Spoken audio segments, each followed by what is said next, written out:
Las llaves de la casa sonaron sobre la mesa de mármol con la frialdad de una sentencia.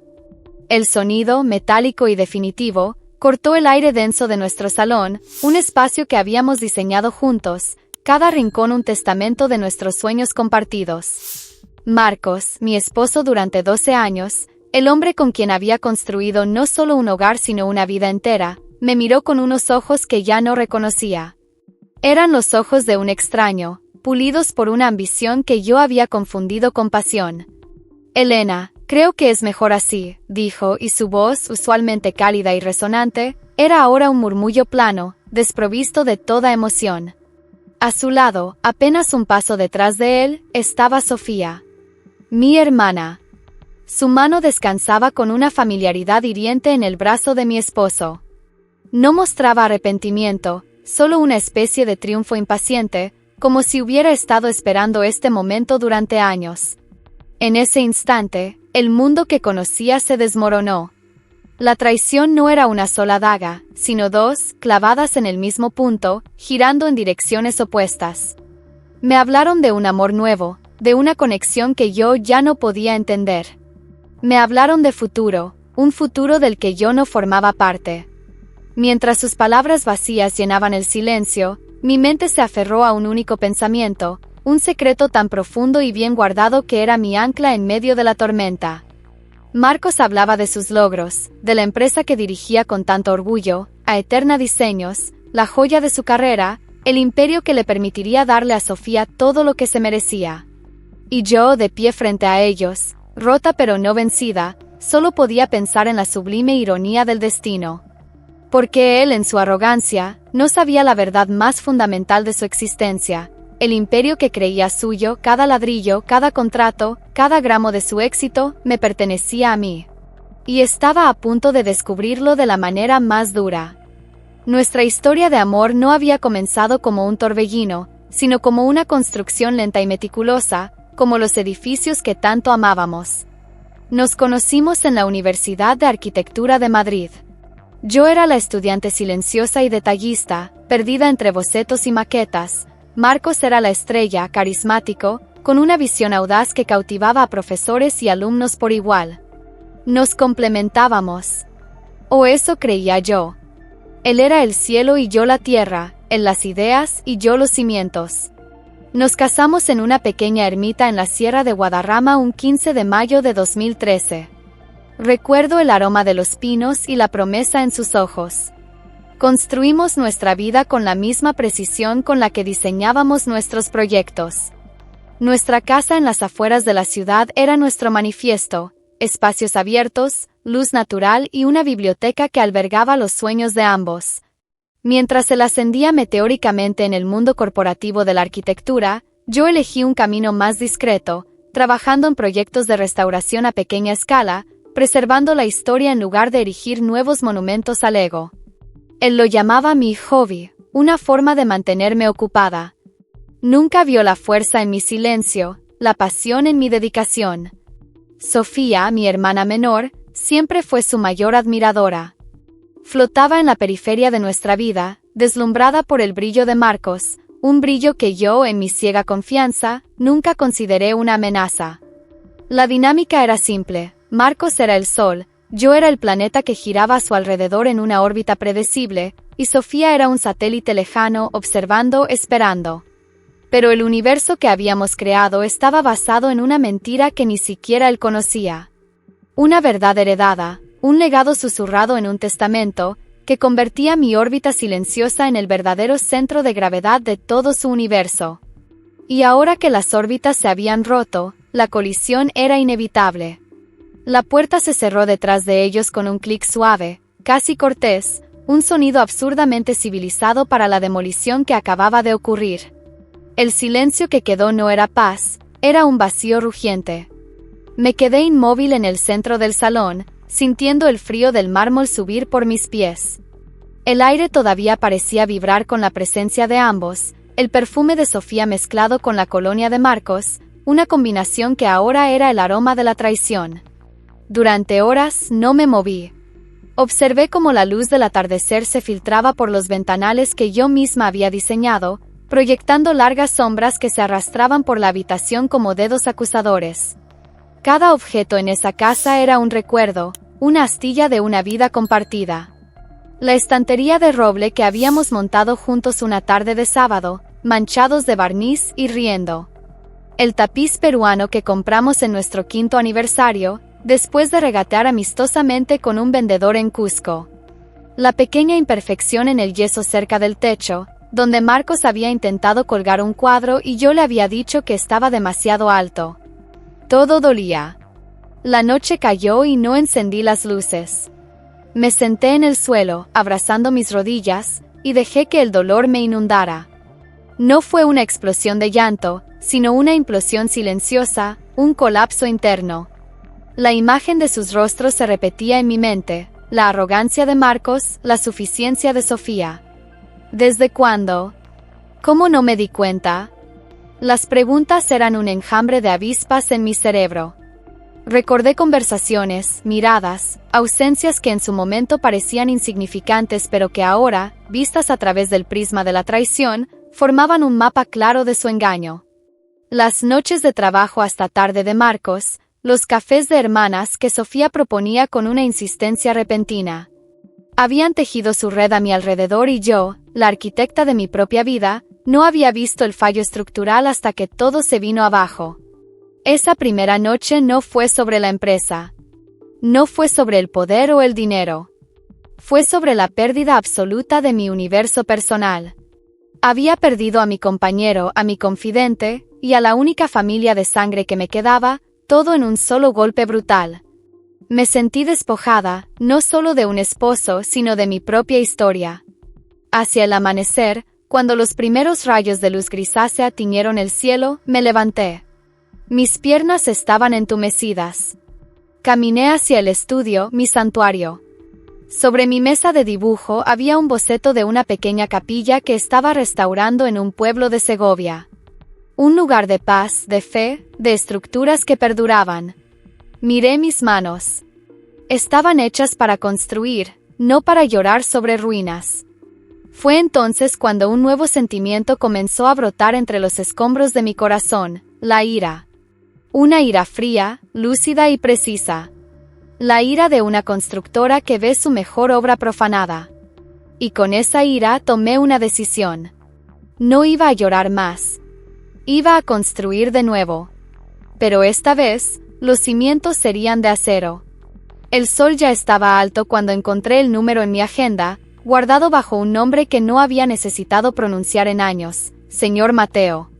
Era el albacea de mi abuelo, un hombre de unos 70 años, con la mente tan afilada como el primer día y una lealtad a mi familia que trascendía lo profesional. Marqué el número con dedos temblorosos. Contestó al segundo tono, su voz exactamente como la recordaba, tranquila y firme. Elena, querida. Sabía que llamarías, dijo, sin necesidad de que yo me identificara. No hubo sorpresa en su voz, solo una profunda y serena expectación. Le conté todo. Las palabras salieron de mí en un torrente desordenado, la traición, el dolor, Sofía, Marcos, sus planes, su arrogancia. Mateo escuchó pacientemente sin interrumpir, dejando que el veneno saliera. Cuando terminé, hubo un largo silencio al otro lado de la línea. Pensé que se había cortado. Elena, dijo finalmente, y su voz era más suave ahora, tu abuelo siempre decía que las estructuras más fuertes son las que pueden flexionarse con el viento sin romperse. Te estás flexionando ahora, pero no te romperás. Me recordó la última voluntad de mi abuelo, don Alejandro, el fundador de Aeterna Diseños. Me recordó la conversación que tuvimos en su despacho semanas después de su muerte, cuando yo tenía apenas 25 años. Mi abuelo me había dejado a mí, a su nieta silenciosa y observadora, el 65% de las acciones de la empresa. No a mi padre, no a un consejo de administración. A mí. Pero lo hizo bajo una condición. Mi identidad como propietaria mayoritaria se mantendría en secreto, gestionada a través de un fideicomiso controlado por Mateo, hasta que yo decidiera revelarla o en caso de una crisis existencial para la empresa. Marcos es un arquitecto brillante, pero su ambición es un edificio sin cimientos, me había dicho mi abuelo una vez. Tú, mi pequeña constructora de catedrales, entiendes que lo que perdura es el alma de la estructura. Por eso, el alma de Aeterna te pertenece. En aquel entonces, la decisión me pareció una carga inmensa. Permití que Marcos, que ya era una estrella en ascenso en la firma, fuera nombrado CEO, creyendo que su talento merecía esa oportunidad. Yo me mantuve en la sombra, feliz en mi anonimato, convencida de que el amor y la confianza eran suficientes. Qué ingenua había sido. Marcos no sabe nada, Elena, continuó Mateo.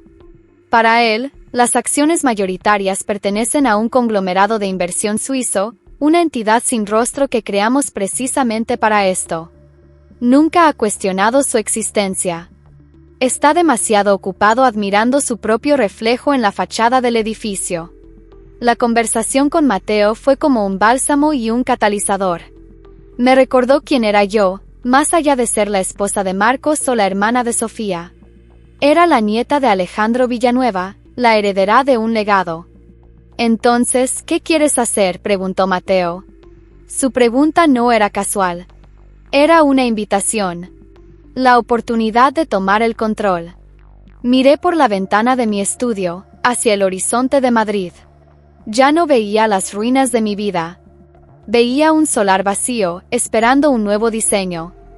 Quiero un informe completo, dije, mi voz sorprendentemente firme.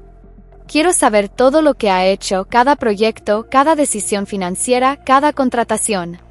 Quiero el plano completo del imperio de mi esposo. Es hora de hacer una inspección estructural. Los días siguientes se convirtieron en un ritual de estudio y reclusión. Mateo me enviaba diariamente archivos encriptados que contenían el funcionamiento interno de Aeterna Diseños. Mientras el mundo exterior creía que yo estaba lidiando con un divorcio doloroso, yo estaba inmersa en un máster acelerado sobre mi propia empresa. Pero para entender el presente, necesitaba volver al pasado, a la figura de mi abuelo, don Alejandro Villanueva. Él no era solo un arquitecto, era un filósofo del espacio. Me crió entre el olor a papel de dibujo y tinta china, enseñándome que cada línea tenía un propósito, que cada edificio tenía una historia que contar. Mientras Sofía se sentía atraída por el glamour de los rascacielos y los proyectos llamativos, yo me sentaba con mi abuelo durante horas, escuchándole hablar sobre la integridad de los materiales, la importancia de la luz natural y la responsabilidad de crear espacios que sirvieran a las personas, no a los egos. Cualquiera puede construir algo grande, Elena solía decir, mientras sus manos arrugadas guiaban las mías sobre un boceto. Pero se necesita un verdadero arquitecto para construir algo que dure, algo con alma. Cuando Marcos entró en nuestras vidas, mi abuelo lo reconoció al instante. Vio su talento innegable, su carisma, pero también vio la grieta en su carácter. Es un hombre con prisa, me advirtió en privado poco después de que Marcos y yo nos comprometiéramos. Y los hombres con prisa a menudo toman atajos en los cimientos. Por eso, cuando redactó su testamento, tomó esa decisión extraordinaria. Dejarme el control no fue un acto de desconfianza hacia Marcos, sino un acto de fe en mí. Creía que yo era la guardiana del alma de la empresa. El fideicomiso secreto era su forma de darme un escudo, permitiéndome observar y aprender sin la presión del liderazgo, pero dándome el poder de intervenir si los principios de Aeterna se veían amenazados. Recuerdo vívidamente el día que Mateo me lo explicó. Estaba abrumada. ¿Por qué yo? Marcos es el líder natural. Mateo me miró por encima de sus gafas. El liderazgo no siempre es el que más grita, Elena. A veces, es el que escucha el silencio, el que siente el estrés en la estructura antes de que aparezcan las grietas. Tu abuelo creía que tú tenías ese don. Durante 12 años, había ignorado ese don, esa responsabilidad. Había cedido el control, creyendo que el amor lo justificaría todo. Ahora, leyendo los informes, empecé a ver las grietas que mi abuelo había predicho. Marcos había transformado a Aeterna. Había triplicado sus beneficios, sí, pero a un coste. Había vendido proyectos a clientes de dudosa reputación, había priorizado la velocidad sobre la calidad, había despedido a artesanos y arquitectos veteranos, leales a mi abuelo, para reemplazarlos con jóvenes tiburones que compartían su filosofía de crecer a cualquier precio. Estaba vaciando el alma de la empresa, convirtiendo el legado de mi abuelo en una máquina de hacer dinero sin corazón. La tristeza que sentí fue profunda, una pena por la visión de mi abuelo que se estaba desvaneciendo. Pero esa tristeza se mezcló con una creciente determinación. Esto ya no era solo por la traición personal. Era por don Alejandro. Era por cada artesano despedido. Era por la integridad de cada línea que mi abuelo había dibujado. Marcos no solo me había traicionado a mí, había traicionado un legado. Y yo era la única que podía restaurarlo. La nueva vida de Marcos y Sofía era un espectáculo público.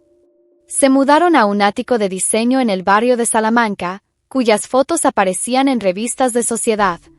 Asistían a galas, sonreían para las cámaras, y hablaban del futuro brillante de Eterna Diseños bajo su liderazgo visionario. En una entrevista, Marcos llegó a decir: «He tomado una empresa familiar sólida y la he convertido en una potencia global. Ha sido un trabajo duro, pero cuando tienes la pasión, no hay límites». Leí sus palabras en mi tableta, sentada en la soledad de mi estudio, y una sonrisa amarga se dibujó en mi rostro. La pasión no era suya, era robada. La empresa no era suya, era heredada. Y su potencia global estaba empezando a mostrar signos de debilidad que solo yo, con los informes de Mateo, podía ver. La primera oportunidad para actuar llegó un mes después de la separación.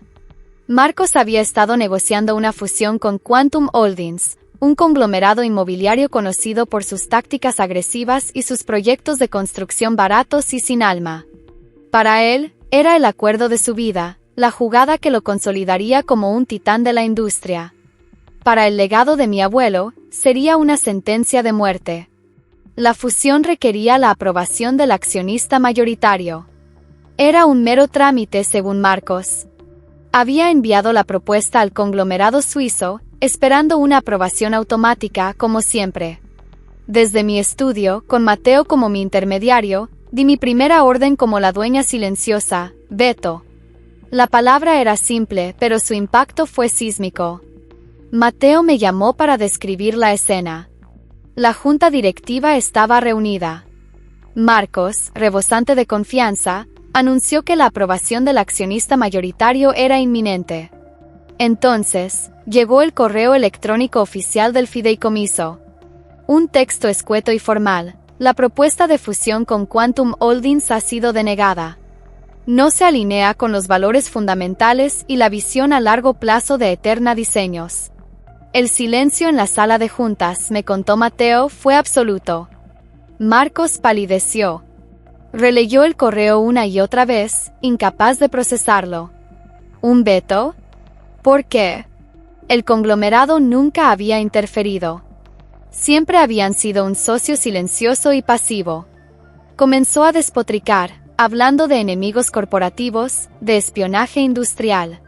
Culpó a la competencia, a Quantum por alguna jugarreta sucia, a todo el mundo excepto a la verdad que no podía ni imaginar. Sofía, que ahora ocupaba un puesto de consultora estratégica creado para ella, intentó calmarlo, pero el pánico era visible en sus ojos.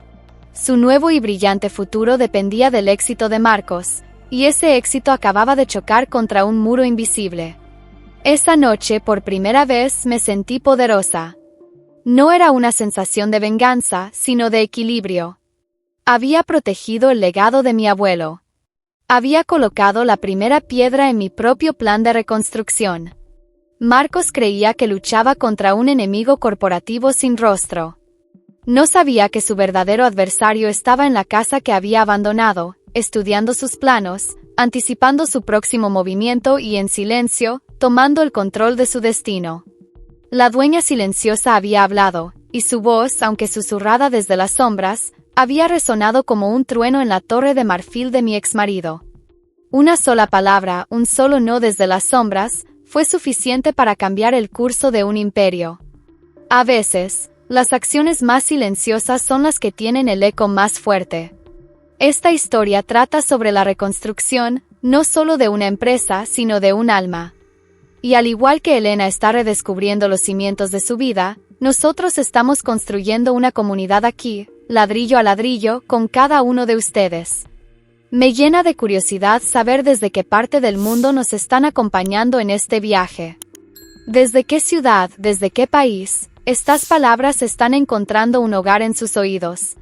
Déjenlo en los comentarios. Creemos un mapa de nuestra comunidad para sentirnos un poco más cerca, sin importar la distancia. El fracaso de la fusión con Quantum Holdings dejó a Marcos herido y paranoico. Su arrogancia no le permitía concebir que una decisión estratégica suya pudiera ser simplemente mala, tenía que ser un ataque personal. Pasó semanas investigando al supuesto conglomerado suizo, intentando descubrir quién estaba detrás, pero el fideicomiso creado por mi abuelo y Mateo era una fortaleza legal inexpugnable. Frustrado, decidió redoblar su apuesta. Si no podía crecer hacia afuera, exprimiría la empresa desde dentro. Su siguiente gran plan fue un programa de reestructuración radical llamado Evolución a Eterna. El nombre era un eufemismo para una serie de despidos masivos y recortes de presupuesto. El primer departamento en su punto de mira fue el de proyectos especiales, el corazón y el alma de la antigua Eterna. Era el equipo que mi abuelo había creado para trabajar en restauraciones históricas, proyectos pro bono para la comunidad y diseños experimentales que no siempre eran rentables pero que mantenían viva la llama de la innovación y la responsabilidad social. Al frente de ese departamento estaba Javier, un arquitecto de 60 años que había sido la mano derecha de mi abuelo durante 4 décadas.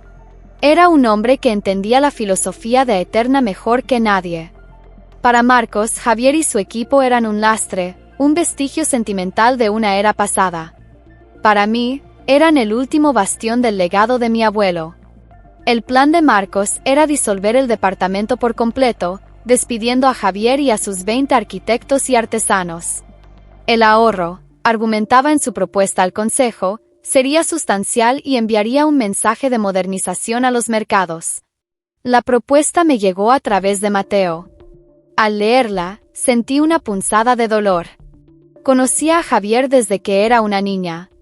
Me había enseñado a mezclar pigmentos para restaurar frescos y a identificar los tipos de madera por el olor. Despedirlo no era solo una decisión empresarial, era como borrar una parte de mi propia historia. Esta vez, mi intervención tenía que ser más sutil. Un veto directo podría levantar demasiadas sospechas. Así que, con la ayuda de Mateo, elaboramos una contrapropuesta. Desde el conglomerado suizo, enviamos una directiva al Consejo. No se vetaba la reestructuración por completo, pero se establecían condiciones claras. Se aprobaban ciertos recortes en áreas administrativas, pero se declaraba al Departamento de Proyectos Especiales como activo fundamental e intocable, clave para la identidad y el prestigio de la marca. Además, la directiva asignaba un nuevo presupuesto, un 10% mayor que el anterior, para que el equipo de Javier iniciara un nuevo proyecto emblemático, la restauración de la antigua estación de tren de Delicias, un proyecto que mi abuelo siempre había soñado con realizar. El golpe para Marcos fue aún más confuso que el primero. No era un sí, pero... La misteriosa entidad suiza no solo estaba bloqueando sus planes, sino que ahora estaba tomando la iniciativa, dictando la estrategia creativa y financiera. Se sentía como si un fantasma estuviera sentado en su silla de CEO. La noticia del nuevo proyecto para la estación de Delicias se extendió por la empresa como la pólvora. La moral, que había estado por los suelos, se disparó. Los empleados veteranos, que se sentían amenazados, vieron una señal de que los antiguos valores no estaban muertos. Javier, que ya se veía jubilado a la fuerza, estaba eufórico. Marcos, por otro lado, estaba furioso. Se vio obligado en una reunión general a anunciar el proyecto que despreciaba, a elogiar al equipo que quería despedir.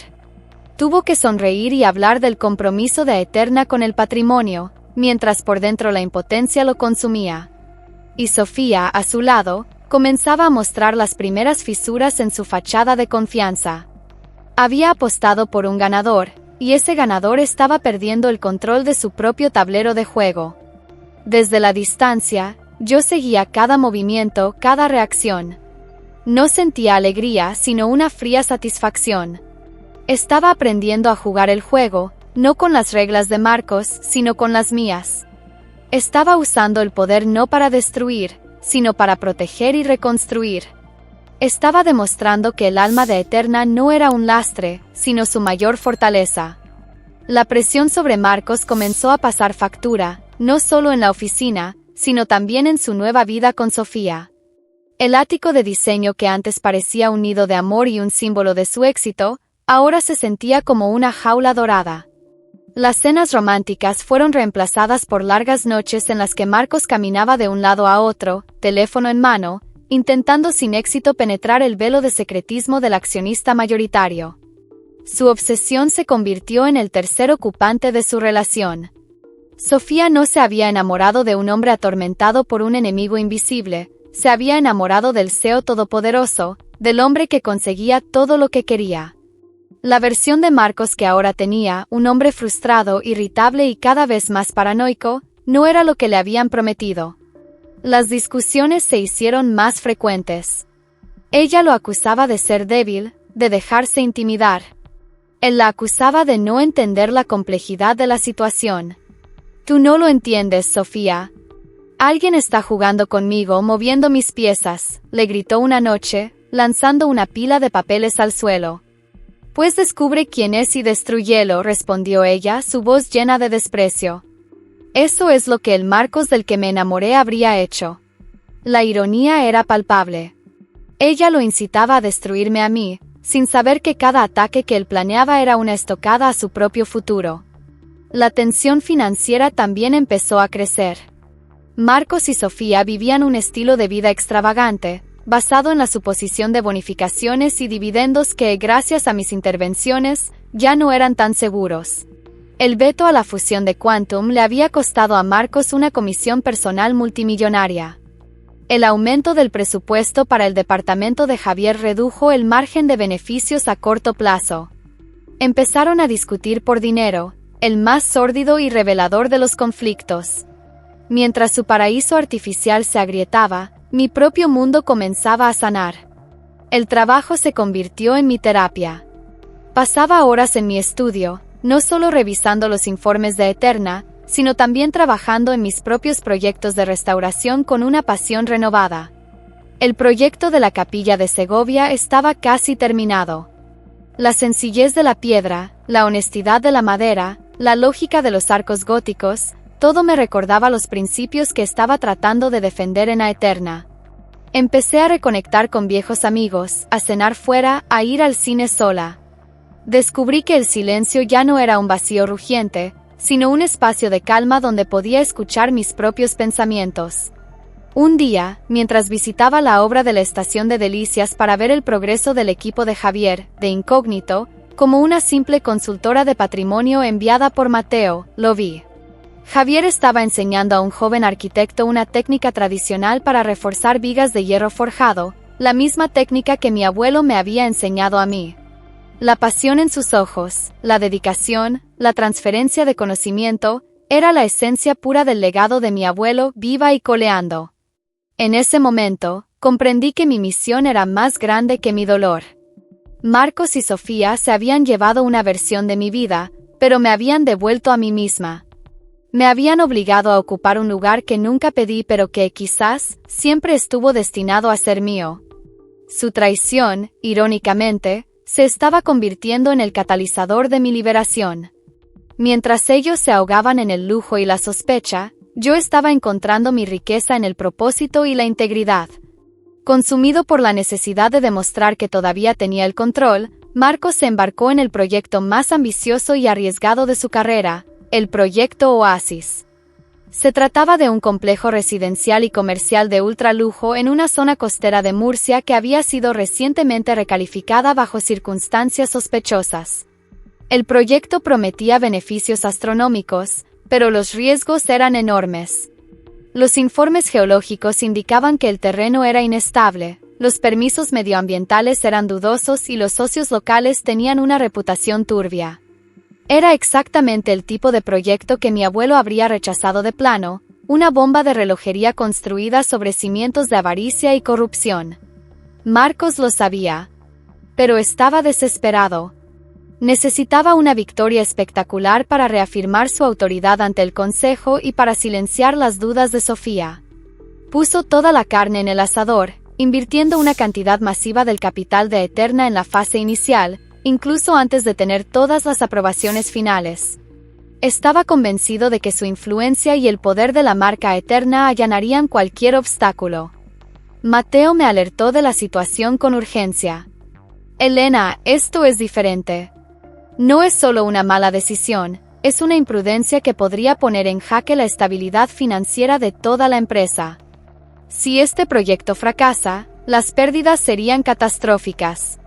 Por primera vez sentí miedo. Mi juego de ajedrez desde las sombras había sido efectivo para corregir el rumbo, pero esto era un intento de hundir el barco. Durante días, analicé cada documento del proyecto Oasis. Los planos, los contratos, los informes de riesgo. Y entonces encontré el error fatal de Marcos, la grieta que derribaría toda su estructura. En su prisa y arrogancia, había confiado en un único proveedor para un componente estructural clave del complejo, una nueva aleación de polímero que prometía ser revolucionaria pero que apenas había sido probada a gran escala. La empresa proveedora, Innovatech Polymers, era una startup con conexiones políticas pero sin historial. Marcos había firmado un contrato de exclusividad, pagando por adelantado una suma exorbitante. Profundicé en la investigación de Innovatech. Con la ayuda de los recursos de Mateo, descubrimos la verdad: la empresa era una fachada. Sus patentes eran fraudulentas y su capacidad de producción inexistente. Estaba diseñada para captar grandes inversiones y luego declararse en bancarrota. Era un fraude a punto de estallar. Marcos había apostado el futuro de Eterna en un caballo que ni siquiera existía. Tenía dos opciones. Podía filtrar la información de forma anónima, exponiendo el fraude y humillando a Marcos, pero el escándalo también salpicaría a Eterna, dañando su reputación. O podía hacer lo que mi abuelo habría esperado de mí: enfrentar la crisis de frente, tomar el timón y guiar el barco a través de la tormenta, sin importar el coste personal. Sabía lo que tenía que hacer. Era el momento. La crisis existencial que mi abuelo había previsto en su testamento no era una amenaza externa, sino interna. Y la condición para revelar mi identidad se había cumplido. Llamé a Mateo. Convoca una reunión de emergencia del consejo directivo, le dije, mi voz tranquila pero cargada con el peso de la decisión. Y resérvame un asiento en la cabecera de la mesa. La dueña silenciosa va a hacer acto de presencia. Los 2 días previos a la reunión del consejo fueron los más largos de mi vida. La decisión estaba tomada, pero la anticipación era una tensión constante. Mi anonimato había sido mi escudo durante más de una década, ahora tenía que convertirme en espada. Pasé esas horas no con abogados ni con asesores financieros, sino caminando por las salas vacías de mi casa, la casa que ahora era solo mía. Toqué los libros de arquitectura de mi abuelo, leí sus notas en los márgenes. No buscaba una estrategia, buscaba fuerza. Me preguntaba qué diría él si pudiera verme ahora. ¿Estaría orgulloso? ¿O decepcionado por haber dejado que las cosas llegaran tan lejos? Me di cuenta de que la respuesta no importaba. Su legado ya no estaba en sus libros o en sus edificios, estaba en mí, en las decisiones que estaba a punto de tomar. La noche antes de la reunión, hice algo inesperado. Conduje hasta el pequeño cementerio en las afueras de la ciudad donde estaban enterrados mis padres y mi abuelo. Hacía tiempo que no iba. Me senté junto a la lápida de don Alejandro, bajo un viejo ciprés. No recé. Solo hablé en un susurro al aire frío de la noche. Le conté todo. Sobre Marcos y Sofía. Sobre la empresa. Sobre el miedo que sentía y la determinación que lo superaba. Me diste una carga muy pesada, abuelo, le dije a la piedra fría. Pero también me diste la fuerza para llevarla. Mañana, voy a intentar ser la arquitecta que siempre quisiste que fuera. Voy a proteger los cimientos. No hubo respuesta, por supuesto, solo el sonido del viento entre los árboles. Pero sentí una sensación de paz, de cierre. Ya no estaba sola en esto. Llevaba conmigo el peso y la sabiduría de las generaciones que me precedieron. Al volver a casa me preparé. Elegí mi atuendo con el cuidado de un general eligiendo su armadura, un traje de pantalón sencillo de corte impecable, en un color gris piedra. Ni agresivo ni sumiso. Fuerte, sólido, como los materiales en los que confiaba. No era la ropa de la esposa de un CEO ni la de una restauradora de arte. Era la ropa de la dueña de Eterna Diseños. No dormí esa noche. Me quedé en mi estudio, viendo el amanecer sobre Madrid, la ciudad que mi abuelo había ayudado a construir. Cuando los primeros rayos de sol iluminaron los planos del proyecto Oasis sobre mi mesa, no vi un desastre inminente. Vi mi primera tarea como líder. Vi un problema estructural que requería una solución de diseño. Vi el final de un capítulo y el comienzo de otro. Ya no había ira en mi corazón, ni siquiera dolor. Solo una claridad cristalina de propósito. Iba a la reunión no para vengarme de Marcos y Sofía, sino para salvar mi empresa, para honrar a mi abuelo y, finalmente, para reclamar mi propio nombre. Elena está a punto de cruzar el umbral, de pasar de la sombra a la luz. Es un momento que definirá su vida y el futuro de todos a su alrededor. Estas historias familiares, con sus secretos, sus sacrificios y su inmensa fuerza, nos conectan de una manera muy profunda. Todos tenemos una historia. Por eso, me encantaría invitarlos a compartir un pedacito de la suya en los comentarios, si se sienten cómodos. Quizás una anécdota, un recuerdo o un tema que les gustaría que exploráramos en el futuro. Y una vez más, para seguir tejiendo este mapa de nuestra comunidad, cuéntenos desde qué rincón del planeta nos están escuchando. Saber que nos acompañan desde tantos lugares nos inspira a seguir contando estas historias. La sala de juntas de Eterna Diseños estaba en el último piso del edificio insignia de la compañía, un espacio con vistas panorámicas de Madrid que Marcos había diseñado para proyectar poder y éxito. Cuando llegué al edificio, el personal de recepción no me reconoció. Para ellos, yo era solo una visitante más. Mateo me esperaba en el vestíbulo del piso superior. Me dio una sonrisa tranquilizadora y asintió. Están todos dentro. Marcos está a punto de empezar su presentación. La reunión ya había comenzado. Podía oír la voz de Marcos a través de la puerta de roble macizo, resonante y llena de una confianza forzada. Estaba vendiendo el proyecto Oasis como la salvación de la empresa, el futuro. Respiré hondo y Mateo abrió la puerta. Entramos. El silencio fue instantáneo y total. Todas las cabezas se giraron hacia nosotros. Los miembros del consejo, hombres y mujeres poderosos, me miraron con confusión. Pero mis ojos se encontraron con los de Marcos. Su discurso murió en sus labios. Su rostro pasó por una secuencia de emociones en cámara lenta, sorpresa, irritación por la interrupción, y luego una vaga y alarmante chispa de reconocimiento, como si viera un fantasma. A su lado, Sofía me miró con puro desdén, su expresión diciendo claramente qué demonios hacía yo allí. Disculpen la interrupción, dijo Mateo con su voz calmada, dirigiéndose al jefe del consejo. Pero tenemos un asunto de máxima urgencia que debe ser abordado. Me acompaña la persona a la que represento en este consejo. Caminé con paso firme sin vacilar, y tomé el único asiento vacío en la cabecera de la mesa frente a Marcos. Coloqué mi maletín sobre la mesa y lo abrí. Elena, ¿qué significa esto? Esto es una reunión privada, balbuceó Marcos, su rostro enrojeciendo. Ignoré su pregunta y me dirigí al consejo. Mi nombre es Elena Villanueva. Y soy la propietaria del 65% de Eterna Diseños. Un murmullo recorrió la sala. Vi la incredulidad en los rostros de todos, seguida de una comprensión que comenzaba a aflorar. Pero la verdadera explosión ocurrió en la cara de Marcos. Su boca se abrió, pero no salió ningún sonido. La sangre abandonó su rostro, dejándolo pálido como el mármol. Miró a Mateo, luego a mí, y de nuevo a Mateo, su mente luchando por conectar los puntos imposibles. Sofía, a su lado, parecía haberse encogido. El color desapareció de su rostro y su mirada se clavó en mí, una mezcla de horror y odio. Mi abuelo, Alejandro Villanueva, continué, mi voz clara y sin temblor, me confió su legado. Un legado que en los últimos meses ha sido puesto en grave peligro por una serie de decisiones imprudentes y temerarias, culminando en el llamado Proyecto Oasis. Expuse los hechos.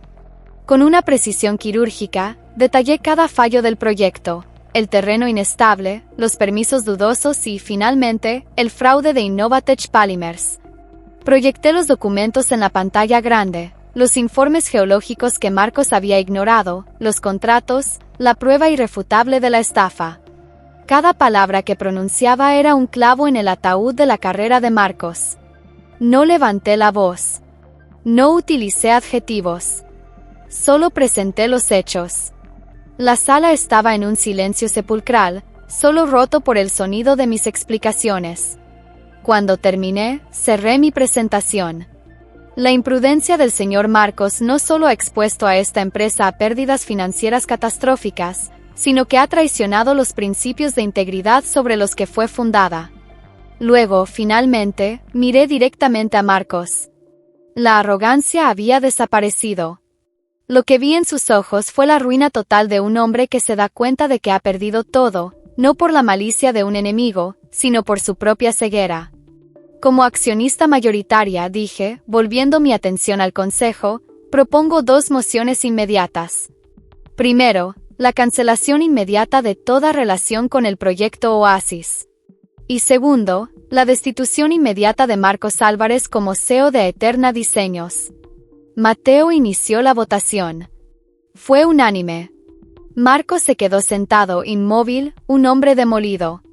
Sofía se levantó abruptamente y salió de la sala sin decir una palabra, sin siquiera mirar a Marcos.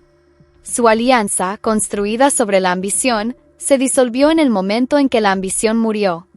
El jaque mate había sido ejecutado. Después de la reunión, la noticia se extendió por la empresa. Marcos recogió sus cosas esa misma tarde, saliendo del edificio que consideraba suyo bajo la mirada curiosa de los empleados. Nadie se despidió de él. Su imperio se había derrumbado en el lapso de 1 hora. Nunca más volví a hablar con él. Supe meses después que él y Sofía se habían separado y que él se había mudado de Madrid, intentando empezar de nuevo en otro lugar, lejos de la sombra de su fracaso. Sofía también desapareció de mi vida. Nuestra relación, ya fracturada, era irreparable. La traición había sido demasiado profunda. Su silencio después de aquel día fue la única respuesta que necesité. Mi primer día como la nueva CEO de Eterna Diseños no fue triunfal. Fue un día de trabajo duro. Me reuní con los jefes de departamento, con los equipos creativos, con los empleados veteranos. Me reuní con Javier y le di plenos poderes para liderar la restauración de la visión de la empresa. Mi primera decisión fue crear una fundación con el nombre de mi abuelo, dedicada a financiar becas para jóvenes arquitectos y a apoyar proyectos de restauración del patrimonio. Cancelar el proyecto Oasis fue costoso, pero logramos renegociar las pérdidas y evitar la catástrofe. Fue un proceso de limpieza, de sanación. Con cada decisión, sentía que estaba restaurando no solo una empresa, sino una parte de mí misma. Lentamente, a Eterna Diseños comenzó a cambiar. Volvimos a los principios de mi abuelo, calidad sobre cantidad, integridad sobre beneficio rápido.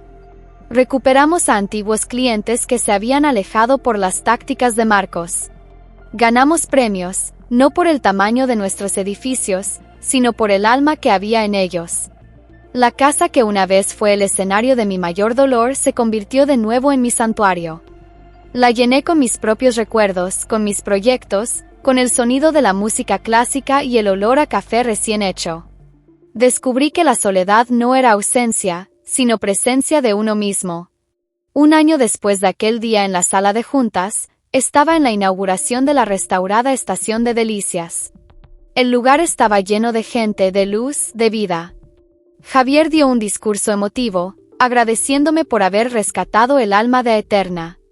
Mientras observaba a la gente admirar las viejas vigas de hierro, ahora pulidas y seguras, sentí una profunda sensación de paz. La traición de Marcos y Sofía había sido el terremoto que derribó mi vida. Pero sobre las ruinas, había aprendido a construir algo nuevo. Algo más fuerte. Algo que era verdaderamente mío. No era una historia de venganza, sino de redención. No la de ellos, sino la mía. Porque a veces, las estructuras más hermosas no se construyen desde cero, sino que se levantan con paciencia y coraje, de los cimientos de lo que una vez se rompió.